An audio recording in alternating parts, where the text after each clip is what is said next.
¿Por qué siempre tiene que haber un Castro en puestos de poder en Cuba, si no en la mismísima presidencia? Es algo que yo no puedo entender, es algo que de hecho creo que va en contra de esos tan traídos y llevados principios que ellos han esgrimido desde el principio de la revolución, desde los inicios de la revolución. Yo no puedo entender, pero sin embargo me encuentro ahora en 14 y medio, acabo de leer que Óscar Pérez Oliva, sobrino nieto de Fidel y de Raúl Castro, ya es diputado de la Asamblea Nacional. Bueno, esto en principio no tiene mayor trascendencia, excepto que, como indica también 14 y medio, a partir de haberse cumplimentado este mero trámite, porque eso es lo que es un mero trámite, este hombre, Óscar Pérez Oliva, perfecto desconocido en muchos aspectos, puede optar a la presidencia del país. Algo que, teniendo en cuenta el surrealismo político que hay en Cuba o no, es perfectamente posible. Y insisto, ¿por qué? ¿Por qué siempre tiene que haber un Castro relacionado con los destinos de la isla? Mariela Castro, el Tueto, el Cangrejo, es desde las más vertiginosas alturas del poder hasta el más abyecto abismo en el que se revuelca el vampirage, que ahora ha sacado una jocosidad diciendo que con su abuelo, precisamente con la ceniza de su abuelo, igual se fueron las pruebas de que él estaba con una chiquita, no sé con quién era, en fin, no me importa, una chorrada, una tontería del mequetrefe este. Entonces, ¿por qué siempre tiene que haber una persona con este apellido tan nefasto? No quiere decir que todos los que lleven apellidos Castro pues son nefastos. Mi familia es Castro. Sí, mi familia es Castro. Ya hablaremos. Y el caso es que yo he llegado a la conclusión de que es un tema de marca. Es una cuestión de marca, de derechos de autor. Imagínese que usted es heredero de un escritor famoso como puede ser Tolkien o Lovecraft o Howard y este muere y entonces usted pues no tiene planes ni ideas de continuar su obra, pero usted dice, me voy a enriquecer vendiendo los derechos.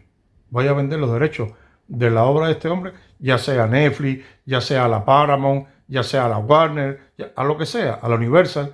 Voy a vender los derechos y me voy a forrar. Voy a vivir como Carmelina a partir de ahora. Y esto es lo que están haciendo esta gente, viviendo del apellido Castro, pero no asociado a Raúl. No. Asociado al eternamente comandante, a Fidel Castro Ruz. Porque ese es el origen del mal, ese es el origen de la marca. Hasta ese momento eran unos perfectos desconocidos. Bueno, el padre de Raúl y Fidel, pues era un tipo que tenía dinero, a pesar de que era, no tengo nada en contra del hombre, pero no era de la alta burguesía, era, era un hombre de campo, un hombre que sabía, tenía buena vista para el dinero, sabía generar negocios, pero era un hombre de campo. Y esta gente no ha heredado precisamente ni la sutileza, ni el estilismo que pueden tener, ni la clase que pueden tener, por ejemplo, los Kennedy, con sus luces y sus sombras. Pero si estos aspiraban a ser los Kennedy del Caribe, pues los veo muy jodidos, porque son más bien burdos, son truanes, son safios, son unos mequetrefes. Pero ahí están, en todos los aspectos del poder de Cuba, por ahí hay un Castro dando vueltas.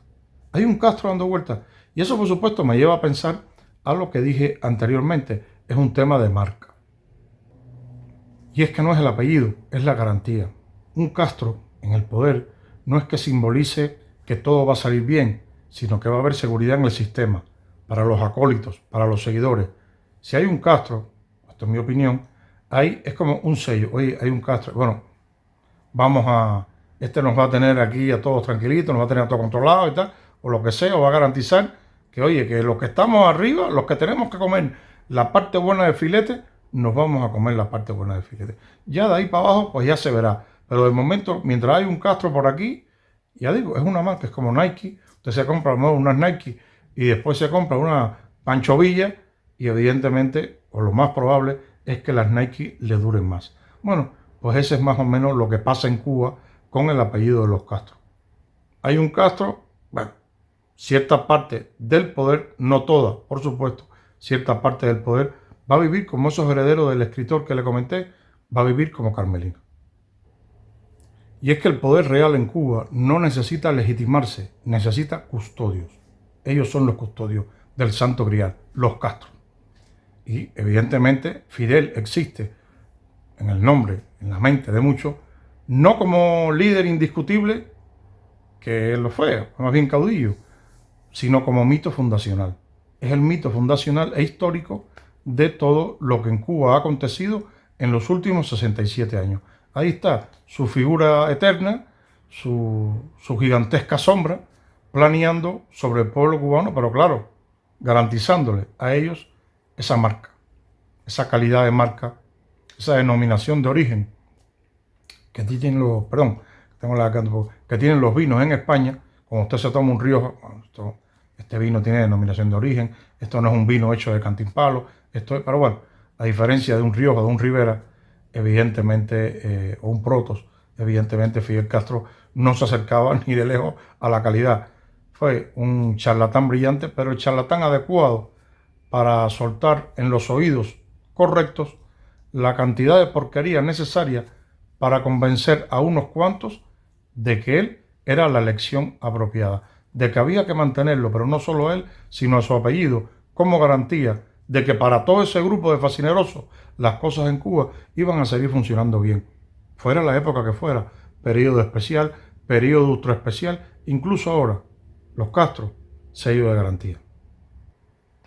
Recuerden que hay que custodiar el relato, ese relato que construyó él. Y ese relato no necesita, es como el fuego, los conquistadores del fuego. No necesitaba quién mejorar el fuego. El fuego ya, para decirlo de una manera coloquial, ya está inventado. Necesitaba quien lo mejorara, en el sentido de quien lo enfocara mejor, quien lo cultivara mejor. El relato ya estaba plantado, su relato ya estaba plantado, y los Castros que venían después, o los familiares de los Castros que venían después, pues simplemente solo tenían que coger y echarle agüita que le diera la luz necesaria, el calorcito necesario para que ese relato creciera. Por otro lado, también está el miedo a la apertura.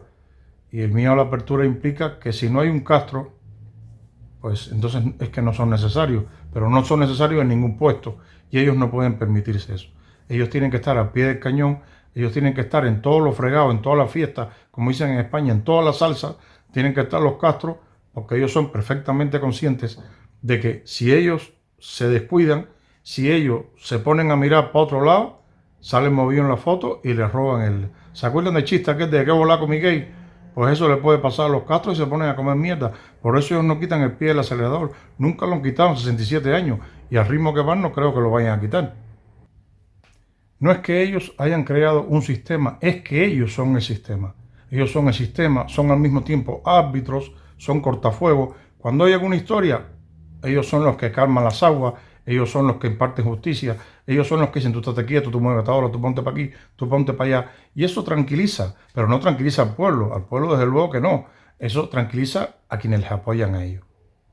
Ellos son ese pegamento, ese maldito pegamento que mantiene unida a todas las partes maquiavélicas que han colaborado, que han cooperado en que ellos se extiendan en el poder durante tantos años. Pues ellos son ese pegamento ruso. ¿Se acuerdan aquellos avioncitos que vendían, creo que valía $1 la cajita en Yumurí, que tenía un pegamento que casi no se podía pegar porque se te quedaba en las manos? Ellos son ese pegamento. Ellos impiden que el personal se desmadre. Puede haber alguna pequeña disidencia, alguna pequeña discrepancia, pero a estas alturas ellos saben cómo manejarla, porque ellos están extendidos por todo el aparato y saben perfectamente cómo controlarlo, porque como digo, ellos no es que hayan creado el sistema, es que ellos son el sistema.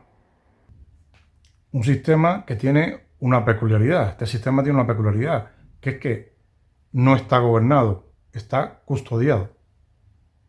Simple y llanamente. En Cuba se custodia, se vigila que la élite no se desmande y que el pueblo no moleste demasiado con su ruido, con sus cazueladas, y que no se les ocurra moverse muy extraño, porque va a haber palo, pero en cantidades industriales. Pero la pregunta que yo quisiera hacer para cerrar esto y que me retuerce las tripas: si Fidel, mito fundacional de toda esta revolución, de todo este sistema que ha hecho que perduren en el ideario cubano el apellido Castro, si Fidel era el apellido más brillante, era el nombre más brillante, era la joya de la corona, era el santo grial de la familia Castro, y en realidad era un charlatán hábil, pero charlatán al fin y al cabo, un perfecto inútil, un acomplejado, un reprimido, un mequetrefe vestido de verde olivo, si Fidel era la mejor opción que tenía la familia Castro, ¿qué le espera a Cuba bajo el mandato de estos cafres? Se me cuidan.